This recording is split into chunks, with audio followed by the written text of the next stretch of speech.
दोस्तों जय मसीह। आप सभी का प्रभु यीशु मसीह के नाम में बहुत बहुत स्वागत है। 5 minutes Bible study with pastor Daniel Raj के इस प्रोग्राम में मैं आपका स्वागत करता हूं। और आज के विषय को रखने से पहले दोस्तों मैं आपको जल्दी से याद दिला दूं कि यूट्यूब चैनल अगर आपने अभी तक सब्सक्राइब नहीं किया है, आइकॉन बेल नहीं दबाया तो जल्दी से कर लें, मेरे पेज को लाइक कर लें ताकि वहाँ से लाइव जब मैं आता हूँ तो आप मुझसे जुड़ सकते हैं। मसीह मंथन बैठक व्हाट्सएप ग्रुप अगर आपने अभी तक ज्वाइन नहीं किया है दोस्तों तो जल्दी से कर लें, और इनमें से किसी एक नंबर पे कॉल लगाकर आप उन्हें रिक्वेस्ट कर सकते हैं कि वे आपको ग्रुप में जो है ज्वाइन करें। चलिए आज का विषय दोस्तों मैं रखने जा रहा हूँ। आज के विषय को आपको पहले समझना होगा। पहले मैं बता देता हूँ क्या है दान वरदान, फिर दूसरा परमेश्वर को समझने के लिए दानों यानी कि गिफ्ट्स की जरूरत है या वचनों की।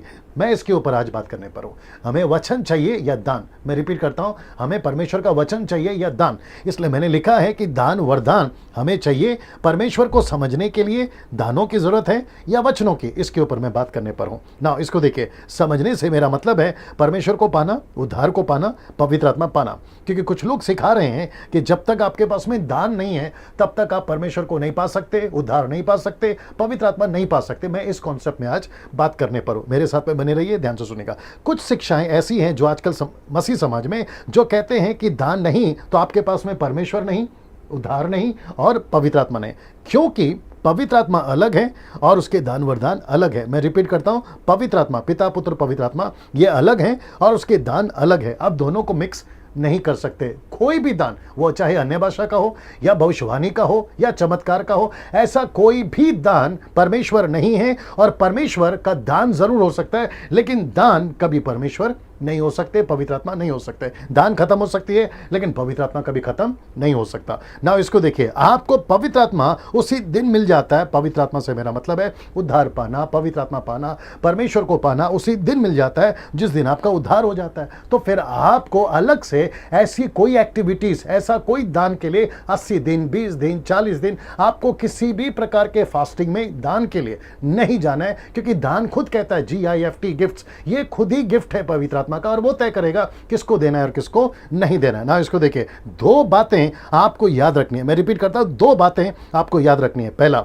बड़े ध्यान से देखिएगा, पवित्र आत्मा का दान सबको नहीं मिलता। मैं रिपीट करता हूं कि पवित्र आत्मा का दान सबको नहीं मिलता। पहले इसको देख लीजिए, पहला कुरिन्थियों 12:8 में, क्योंकि एक को आत्मा के द्वारा बुद्धि की बातें, दूसरे को उसी आत्मा के द्वारा और किसी को उसी आत्मा से विश्वास का। तो इसका मतलब है यहां पे लिखना चाहिए सबको, यहां पे लिखना चाहिए सबको, यहां पे लिखना चाहिए सबको, लेकिन ऐसा नहीं है। लिखा है एक को, फिर लिखता है दूसरे को, फिर लिखता है किसी को। तो इसका मतलब है ये सबको दान नहीं मिलता। जैसे मैंने आपको ये अभी बताया, वैसे ही इंग्लिश में टू अनदर, टू सम ऐसा लिखा है ना। इसको देखिए, दूसरी बात जो आपको याद रखनी है, पवित्र आत्मा निर्णय लेगा। मैं रिपीट करता हूं कि पवित्र आत्मा निर्णय लेगा कि किसको कौन सा दान देना है। यह आप तय नहीं करोगे, यह पवित्र आत्मा तय करेगा। वचन आपको दिखा देता हूं, पहला कुरिन्थियों 12:11, परंतु यह सब प्रभावशाली कार्य वही एक आत्मा करवाता है और जिसे जो चाहता है वो बांट देता है। आप नहीं, पवित्र आत्मा जो चाहता है। इसको इंग्लिश में लिखा है, देखिए, एज ही विल। इसका मतलब है ये जो येलो में डाला है, एज ही विल, तो पवित्र आत्मा डिसाइड करेगा कि किसको कौन सा दान देना है। क्या ऐसा कोई वचन, बड़े ध्यान से सुनना, क्या ऐसा कोई वचन बाइबल में है जहां लिखा हो कि आप बिना दान परमेश्वर को नहीं समझ सकते? मेरा ओपन चैलेंज है आप सभी को, जितने भी ये सिखाते हैं कि बिना अन्य भाषा के दान के या बिना दान के आपके पास पवित्र आत्मा नहीं है, आपके पास में उद्धार नहीं है, आपके पास में परमेश्वर नहीं है, तुम बिना दान के स्वर्ग नहीं जाओगे, ऐसा वालों को मैं ओपन चैलेंज देता हूं। और मैं उनसे कहता हूं कि मुझे बाइबल से एक वचन निकाल के बताइए जहां लिखा है कि आपको जब तक दान नहीं मिलता, आपका उद्धार नहीं हुआ है, आप परमेश्वर को नहीं समझ सकते। ऐसा एक वचन निकाल के बताइए। बल्कि दूसरा तीमुथियुस 3:16-17 क्या कहता है? लिखा है कि हर एक पवित्र शास्त्र परमेश्वर की प्रेरणा से रचा गया है, उपदेश, समझाने, सुधारने, धर्म की शिक्षा के लिए लाभदायक है, ताकि परमेश्वर का जन सिद्ध बने और हर एक भले काम के लिए तत्पर हो। तो मुझे दान नहीं चाहिए, दान मिलता है, प्रेज गॉड, पवित्र आत्मा देता है, प्रेज गॉड, लेकिन मुझे पहले उसका वचन चाहिए।